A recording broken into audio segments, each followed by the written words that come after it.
नमस्कार मंडळी, नमस्कार. तर मी आता वेंगुर्ला आहेत आणि वेंगुर्ल्यातला हा झुलता पूल पण बघितलंय ना, तर हलतच नाही अजिबात आहे. झुलता नाव का ठेवलं माहिती नाही, पण याक सांगून ठेवतंय, जो कोण पियात ना मग तर 100% हलणार. अशी गंमत असणार या पुलाची. तर ठीक आहे, बाजूबाजूचं वातावरण लोकेशन पण चांगलं आहे, ते दाखवतंय.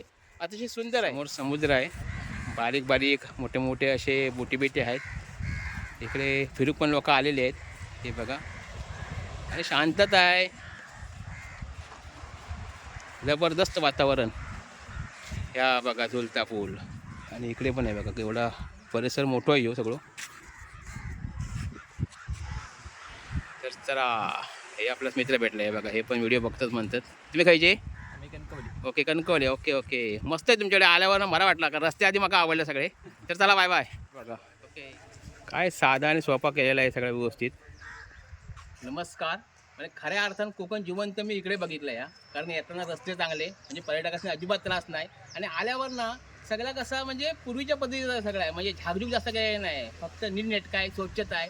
आणि म्हणून सगळे पर्यटक इकडे धावतात. त्याचं कारण मग आता समजलं, लक्षात आला. आणि म्हणून या वेंगुर्ला, कणकवली, देवगड या सगळीकडे हा भाग आहे ना, अतिशय सुंदर आहे. तर सलाम आहे या सगळ्या लोकांनी आणि इकडच्या नेत्यांनी पण, कारण अतिशय म्हणजे चांगल्या प्रकारचं वातावरण तयार केलेलं आहे. तर असंच वातावरण या आपण टिकवूया.